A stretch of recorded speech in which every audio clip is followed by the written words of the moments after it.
Welcome to Bosco Campus Vision. I am Grishma TJ, Assistant Professor, Department of Commerce, Don Bosco College, Kottayam. This is the 14th lecture of Customs Duty and Overview.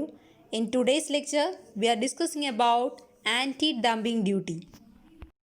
Anti-Dumping Duty or Act on Dumped Articles, Section 9A of the Customs Tariff Act 1975. Where any article is exported by an exporter or producer from any country or territory to India at less than its normal value, then upon the importation of such article into India, the central government may by notification in the official gazette impose an anti-dumping duty not exceeding the margin of dumping in relation to such article. The anti-dumping duty is dumping margin or injury margin whichever is lower.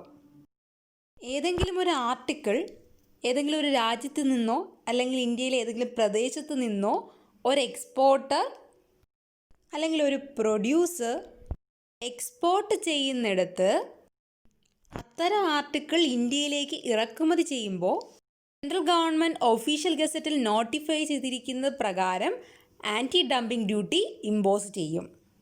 അത്തരം ആർട്ടിക്കിളുടെ dumping duty dumping മാർജിനിൽ കവിയാൻ പാടില്ല.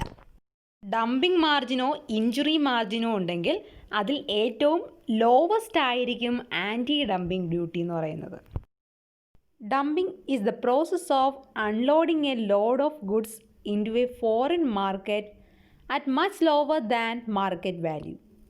An anti-dumping duty is a higher tax levied on certain products that allow the government to control and monitor the introduction of them into the market. For example, a normal duty rating could be 3%, but an anti-dumping duty may be 37%. Anti-dumping tax usually used on suspiciously cheap products and is a way to protect the domestic market. നമ്മുടെ കൺട്രിയിലേക്ക് ആവശ്യമില്ലാത്ത പ്രോഡക്റ്റുകളെ dump ചെയ്യുന്നത് ഒഴിവാക്കാൻ വേണ്ടിയിട്ടാണ് anti dumping duty normal ഡ്യൂട്ടിയേക്കാളും കൂടുതൽ ഈടാക്കുന്നത്. ചീപ്പ് പ്രോഡക്റ്റിൽ നിന്നും നമ്മുടെ domestic മാർക്കറ്റിനെ പ്രൊട്ടക്റ്റ് ചെയ്യാൻ വേണ്ടിയിട്ടാണ് ആൻറ്റി ഡംപിംഗ് ഡ്യൂട്ടിയുടെ റേറ്റ് ഹൈ ആക്കി മാറ്റിയിരിക്കുന്നത്. Dumping means exporting goods to India at prices lower than the ones in the domestic market of the exporting country, subject to certain adjustments. To prevent dumping, the central government may levy add up to margin of dumping. Margin of dumping is the difference between the normal value and the price charged for exports to India. Normal value means comparable price in the ordinary course of trade in the exporting country after making adjustment to the extent of conditions of sale, taxation, etc. ഇതിലെ അഡ്ജസ്റ്റ്മെൻറ്റിൻ്റെ ഭാഗമായിട്ട് export ചെയ്യുന്ന കൺട്രിയുടെ domestic മാർക്കറ്റിലുള്ളതിനേക്കാളും കുറഞ്ഞ വിലയിൽ ഇന്ത്യയിലേക്ക് കയറ്റുമതി ചെയ്യുന്നതാണ് dumping എന്നുകൊണ്ട് ഉദ്ദേശിക്കുന്നത്. ഫോർ എക്സാമ്പിൾ, ചൈനയിൽ നിന്ന് ഒരു ഹാംഫുൾ ആയിട്ടുള്ള ഒരു പ്ലാസ്റ്റിക് മെറ്റീരിയൽ ഇന്ത്യയിലേക്ക് എക്സ്പോർട്ട് ചെയ്യുകയാണ് എങ്കിൽ അതിൻ്റെ റേറ്റ് നമ്മൾ എന്ത് ചെയ്യും? ആ ഡംപിങ്ങിനെ ഒഴിവാക്കാൻ വേണ്ടി ഹൈ റേറ്റിൽ നമ്മൾ ആൻറ്റി ഡംപിംഗ് ഡ്യൂട്ടി ഈടാക്കും. നോർമൽ വാല്യൂവും ഇന്ത്യയിലേക്ക് കയറ്റുമതി ചെയ്യുമ്പോൾ ഈടാക്കുന്ന വാല്യൂവും തമ്മിലുള്ള ഡിഫറൻസ് ആണ് മാർജിൻ ഓഫ് ഡംപിംഗ് ആയിട്ട് കണക്കാക്കുന്നത്. Injury margin means difference between fair selling price of domestic industry and landed cost of imported product. Domestic ഇൻഡസ്ട്രിയിലെ ഫെയർ സെല്ലിംഗ് പ്രൈസും ഇമ്പോർട്ടഡ് പ്രോഡക്റ്റിൻ്റെ ലാൻഡഡ് കോസ്റ്റും തമ്മിലുള്ള ഡിഫറൻസ് ആണ് injury margin. Anti dumping duty can be imposed retrospectively and provisionally. First one, determination of duty provisionally.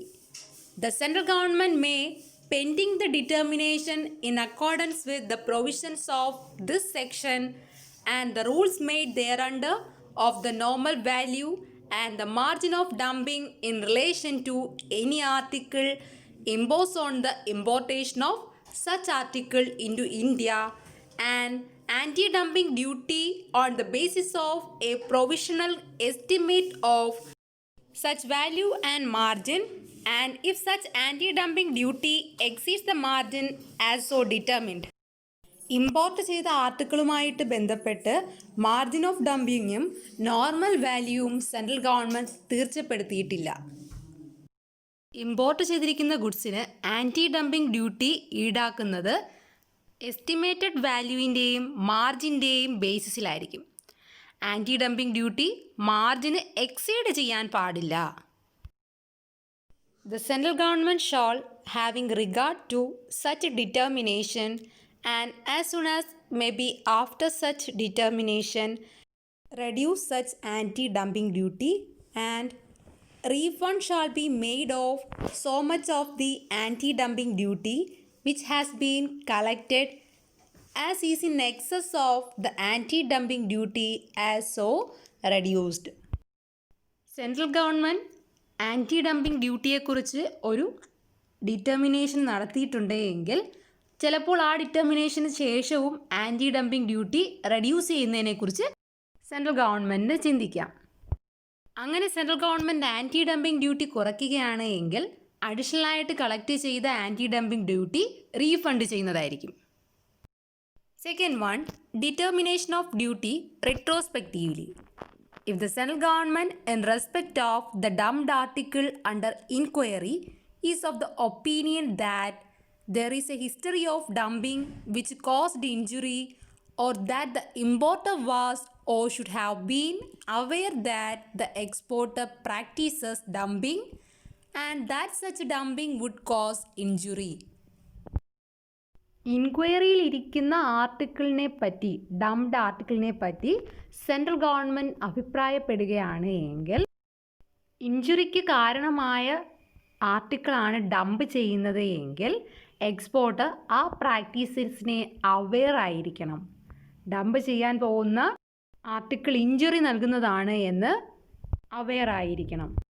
The injury is caused by massive dumping of an article imported in a relative short time, which in the light of the timing and the volume of imported article dumped and other circumstances is likely to seriously undermine the remedial effect of the anti-dumping duty liable to be levied.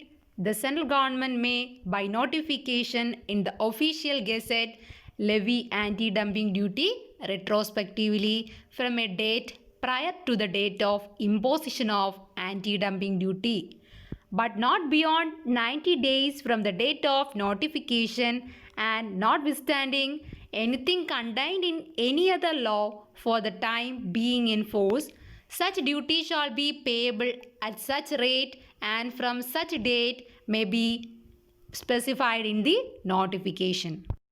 ഒരു ആർട്ടിക്കിളിൻ്റെ massive dumping ആണ് ഇഞ്ചുറിക്ക് കാരണമാകുന്നത്.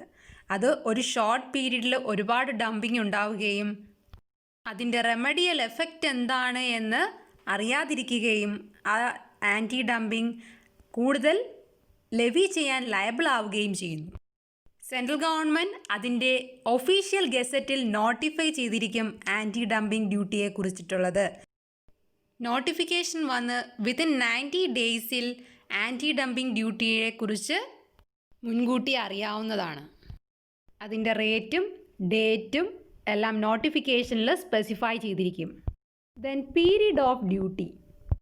The anti dumping duty imposed under this section shall, unless revoked earlier, cease to have effect on the expiry of 5 years from the date of such imposition. However, if the central government is of the opinion that the cessation of such duty is likely to lead to continuation or recurrence of dumping and injury, it may from time to time extend the period of such imposition for a further period of 5 years, and such further period shall commence from the date of order of such extension.